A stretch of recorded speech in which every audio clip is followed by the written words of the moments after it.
Hello दोस्तों, स्वागत है हमारे YouTube channel SK study point पर। आज आप लोगों के लिए बहुत बड़ी अपडेट लेकर उपस्थित हुए हैं, क्योंकि अक्सर आपको न्यूज़पेपर वगैरह में देखने को मिलता है कि आज रेलवे के पेपर लीक हो गया, आज नेट का पेपर लीक हो गया है, आज बीपीएससी का पेपर लीक हो गया है।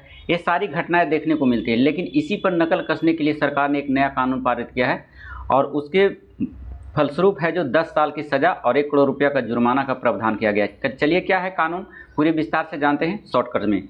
देख लीजिए, यहाँ पर कहा जा रहा है कि पेपर लीक विवाद के बीच केंद्र सरकार ने शुक्रवार रात एक सख्त कानून लागू कर दिया गया है, जिसके मकसद है प्रतियोगी परीक्षाओं में कदाचार और अनियमितताओं को रोकना। इस कानून में दोषियों के लिए अधिकतम 10 वर्ष कारावास, देखिए साफ इसमें कह दिया गया है कि 10 साल आपको भुगतना पड़ेगा कारावास की सज़ा और 1 करोड़ रुपये तक जुर्माने का प्रावधान किया गया है।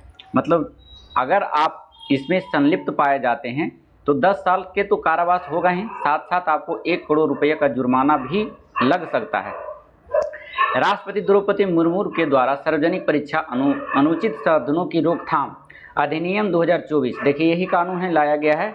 अधिनियम 2024 को मंजूरी दिए जाने के लगभग 4 महीने बाद कार्मिक मंत्रालय ने शुक्रवार रात की अधिसूचना जारी की, जिसमें कहा गया है कि कानून के प्राविधान 21 जून से लागू होगा। देखिए 21 जून को है जो विश्व योगा दिवस के रूप में मनाया जाता है और इसी दिन से यह कानून लागू किया गया है। और यूजीसी नेट 2024 के प्रश्न पत्र लीक को लेकर चल रहे विवाद के बीच यह कदम महत्वपूर्ण माना जा रहा है कि अधिसूचना में कहा गया है कि सार्वजनिक परीक्षा अनुचित साधनों के रोकथाम अधिनियम 2024 का एक धारा 1 की उपधारा 2 द्वारा प्रदत्त शक्तियों का उपयोग करते हुए केंद्र सरकार 21 जून 2024 को उक्त अधिनियम के प्रावधानों को लागू करती है। और एक दिन पहले ही केंद्रीय शिक्षा मंत्री धर्मेंद्र प्रधान से पूछा गया था, उनसे पूछा गया, क्या पूछा गया था देख लीजिए। उनसे पूछा गया है कि यह कानून कब लागू होगा, तब उन्होंने कहा था कि कानून मंत्रालय नियम बना रहा है और सार्वजनिक परीक्षा अनुचित साधनों की रोकथाम यानी विधेयक 2024 को लोकसभा ने 6 फरवरी और राज्यसभा ने इसको 9 फरवरी को पारित किया था। राष्ट्रपति ने 12 फरवरी को इसे मंजूरी दिया गया। देखिए पहले जो हुआ था विधेयक दोनों सभा से पार हुआ, लोकसभा में 6 फरवरी को और राज्यसभा में जो है 9 फरवरी को। उसके बाद राष्ट्रपति के बाद जाता है अधिनियम, उसके बाद वहां से मंजूरी मिलने के बाद वो एक्ट बन जाता है।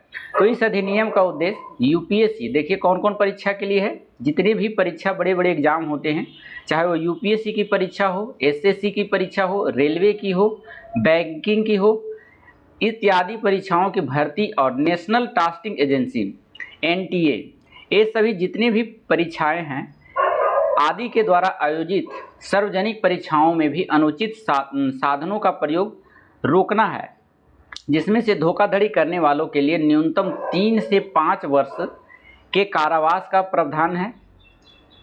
और जबकि धोखाधड़ी से संगठित अपराध, मतलब एक गिरोह के रूप में अगर पकड़ा जाता है अपराध के रूप में शामिल लोगों पर 5 से 10 वर्ष की कैद एवं 1 करोड़ रुपये तक की जुर्माना होगा। ये जो है नया नियम लागू किया गया है। तो क्या देखने से यह पता चलता है कि अब है जो परीक्षा में जो संलिप्तता रहती थी गिरोहों का, वह क्या कम होगा। हमारे कमेंट बॉक्स आपके लिए इंतजार कर रहा है। और यह पेपर लीक के जो कानून बने हैं, यह सख्त कानून पहले ही बनाना चाहिए था, क्योंकि इससे पहले बहुत सारे धोखाधड़ी हुए, लेकिन इसी को नकल कसने के लिए सरकार लेट से सही लेकिन दुरुस्त किए हैं। ऐसा प्रावधान, ऐसा कानून बनना चाहिए हमारे देश में, क्योंकि जितने भी हमारे भाई बहन हैं जो गांव से आकर के शहरों में अपना खेत बेचकर, ज़मीन बेचकर या जैसे भी हो उसके परिवार उसे पैसा देकर पढ़ने के लिए भेजते हैं, मेहनत करने के बावजूद भी उसका सिलेक्शन नहीं हो पाता है और वह घर वापस लौट जाता है। माँ पिताजी की आंखों में आंसू रहते हैं कि मेरा बेटा वापस लौट आया, अब लगता है कहीं पर कुछ नहीं होगा। यह सब माजरा देखने के बाद दिल सहज उठता है कि काश हमारे देश में ऐसा नहीं होता, तो जो भी मेहनत करने वाले बच्चे हैं, चाहे जो हमारे भाई बहन हैं, उनको एक रोज़गार मिल जाता। तो आप क्या सोचते हैं इसके बारे में, ये कानून हमारे लिए ठीक है या नहीं है? हमारे कमेंट बॉक्स खाली है, हमें आप जवाब दे सकते हैं और राय भी दे सकते हैं कि आपको यह कानून कैसा लगा।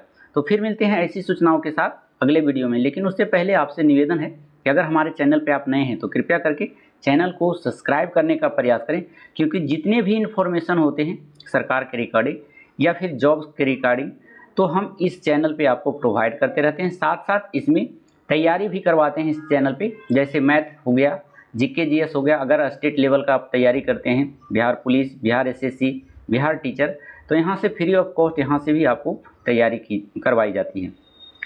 तो अगर आप विद्यार्थी हैं तो कृपया करके जुड़ने का प्रयास करें ताकि हमें एक मोटिवेशन प्राप्त हो।